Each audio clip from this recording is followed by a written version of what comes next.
The man who built the largest casino ship company in American history was shot 5 times in his car in a hit later linked to the very people he just sold his business to. That's not a footnote to this story. That's basically the whole story. A business built entirely on a legal loophole, worth tens of millions of dollars a year at its peak. That attracted the exact kind of money and violence you'd expect from something operating in the gap between the law and the ocean. Okay, so you want to own a casino ship. Load passengers onto a boat, sail 3 miles offshore into international waters, flip on the slot machines the second you cross an invisible legal line, and sail back before dinner. It sounds almost too simple to be real. It is real, and it's called a cruise to nowhere, a genuinely legal business model that exists purely because of a gap in maritime jurisdiction. Here's what that simplicity hides. A regulatory environment so unstable that a single local ordinance can raise your per-passenger costs by more than double overnight. A federal ruling in 2016 that quietly ended this exact business model at ports across the country with almost no warning. And the real story of the industry's biggest player, which went from tens of millions in annual profit to bankruptcy in under a decade, tangled up with one of the most infamous political corruption scandals in modern American history along the way. By the end of this, you'll understand exactly how this business works, and why the loophole that makes it possible is also the thing that can end it without notice. The legal foundation, and let's get this out of the way fast because it's the whole reason this business exists. U.S. Territorial waters extend 12 nautical miles from shore, and federal and state gambling law generally can't reach a vessel once it's genuinely outside that boundary. A cruise to nowhere exploits a specific carve-out, a ship that departs and returns to the same port on the same day, without stopping anywhere else, can legally operate a casino once it clears the line, even though the exact same activity would be a crime back on the dock. This isn't a legal gray area or a workaround. It's a deliberate structure, and 3 business types have used it. Standalone day cruise gambling boats, the version this script focuses on. Onboard casinos, aboard full-length ocean cruise ships, which operate the same way but as one amenity among many rather than the entire business. And, historically, small independent operators running a single vessel out of a single regional port. The standalone day cruise version is the one that actually built fortunes and lost them just as fast, so that's where we're headed. The startup cost, and it starts with a boat you either buy or convert. Historical operators typically worked with mid-sized vessels, 160 to 200 feet long, refitted with gaming tables, slot machines, and enough capacity to carry several hundred passengers per sailing. Beyond the vessel itself, you need a port relationship, and this is where the real ongoing cost sits. One documented deal for a 600-passenger casino ship required its operator to pay the port $730,000 a year in passenger fees alone, plus roughly $80,000 in parking fees and another $36,000 annually just to lease office space in the port's administration building. That's close to $850,000 a year in port-related costs before a single card gets dealt, on top of the vessel's own operating expenses. The operating costs, and this is genuinely a maritime business wearing a casino's clothing. You're running fuel, crew payroll, and maintenance on an actual working ship, not a static building. Which means your cost structure looks far more like a shipping company than a land-based casino. At its peak, the largest operator in this space employed over 2,000 people across dealers, ship crew, and onshore support staff, spread across a fleet of 11 vessels sailing daily out of multiple ports. Add licensing, insurance for a business that combines maritime risk with gambling liability, and the local per-passenger surcharges we just covered, and your fixed costs are running whether the boat sails half-empty or completely full, exactly like any other vessel-based business. The revenue model, and here's where the real numbers get interesting. Ticket prices for these cruises have historically started around $10 a passenger just to board, separate entirely from whatever they spend gambling once the boat clears the line.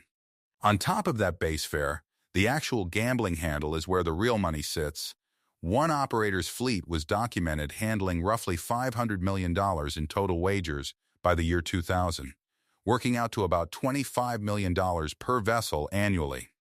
A smaller, currently operating two-boat outfit in South Carolina reports average weekly payouts of $383,000 across its fleet, which implies a genuinely substantial weekly handle once you account for the house's edge, on top of what's paid back out.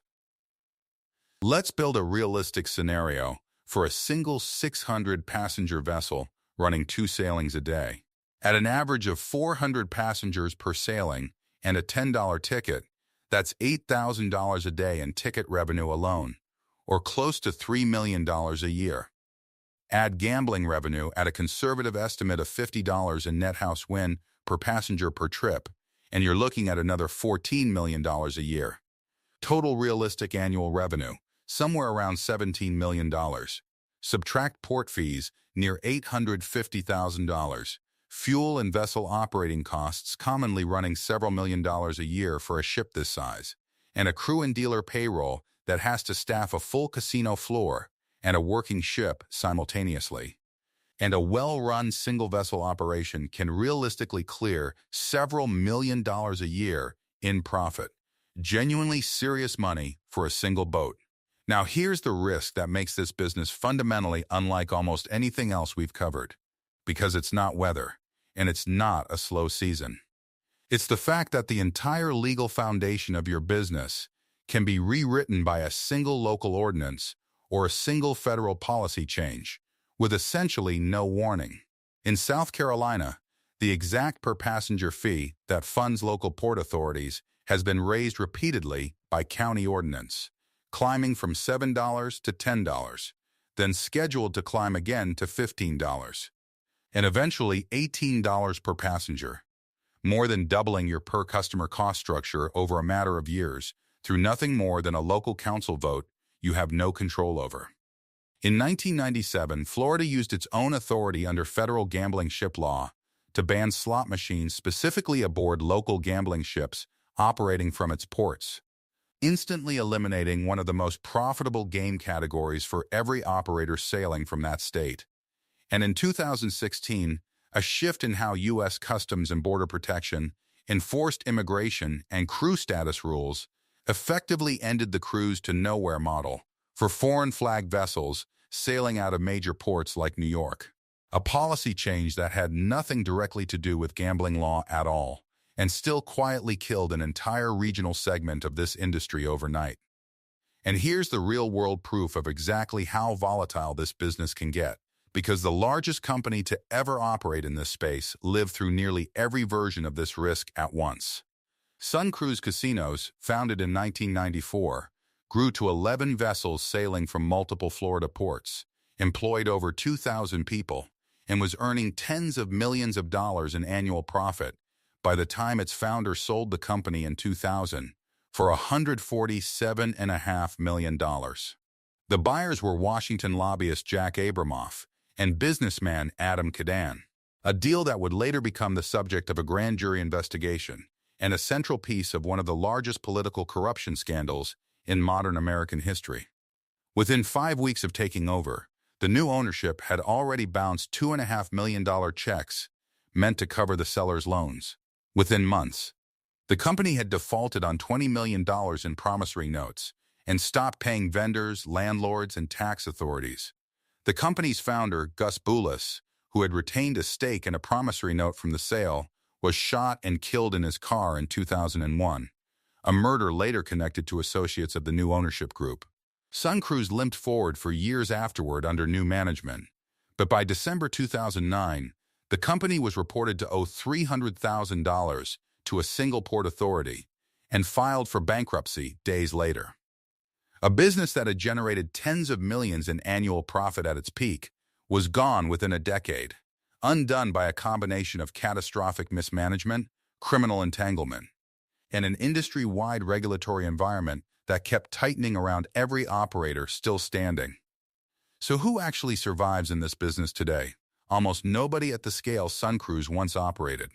The handful of operators still running casino ships in the United States today tend to be small, regional, single-market businesses, often running just one or two vessels out of a single port where local relationships and regulatory stability have held for years, rather than the multi-state fleets that once defined this industry. Scale, which usually protects a business by spreading risk across many locations, actually worked against SunCruz once its ownership collapsed into crisis, because a single catastrophic failure at the top brought down an entire 11-ship fleet simultaneously. The operators who've quietly survived for decades, rather than the ones who tried to build an empire, tend to be the ones who kept things small, maintained a clean, boring relationship with a single port authority, and treated the entire business as a genuine maritime operation requiring real operational discipline, not a clever legal trick to be milked as fast as possible. Let's put real numbers next to two scenarios for our single vessel operator. The good year, stable port relations, no surprise fee increases, consistent passenger volume, and a clean regulatory environment throughout. Revenue reaches $17 million as projected. Combined port fees, fuel, crew, and operating costs run around $11 million. Net profit for the year, $6 million, a genuinely excellent result for a single vessel. The bad year, your local county council votes to raise the per-passenger surcharge from $10 to $15 mid-year, adding roughly $700,000 in new annual cost you have no way to avoid. Simultaneously, a new state gaming review board restricts one of your most profitable table games following a complaint investigation, cutting your average gambling win per passenger by nearly a third. Rising fuel costs add another $400,000 to your operating budget. Revenue falls to $12 million as your gambling win per passenger drops. Costs rise to $11.8 million once you include the new surcharge and fuel increases. Net profit for the year, a bare $200,000. A business that looked nearly identical to the year before, but got squeezed almost to the break-even point by decisions made entirely outside your building, on a boat you own free and clear. The swing between those 2 years is close to $6 million, and none of it came from a slow season or a bad location. It came from the exact same regulatory fragility that eventually helped bring down the largest company that ever tried to dominate this industry. So, does owning a casino ship make sense? The honest answer is that the underlying math, when everything holds steady, is genuinely extraordinary. A single vessel capable of generating millions of dollars in annual profit from a business model most people have never even heard exists. But that entire model is built on legal ground that local governments, state regulators, and federal agencies can all shift without warning. And the industry's own history shows exactly what happens when a business this legally fragile gets combined with reckless ownership and outside money that doesn't understand or doesn't care about the discipline this business actually requires. The operators who've quietly lasted decades in this space are almost never the ones chasing the fastest expansion.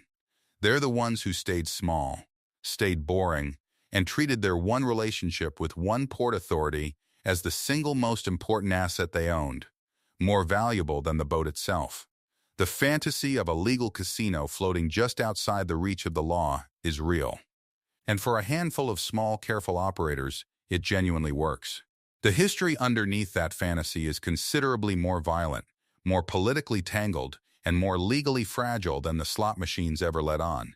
And the owners who last are the ones who understood, before they ever sailed past that invisible line, that they weren't really running a casino. They were running a business that existed entirely at the pleasure of a boundary someone else drew, and could move at any time.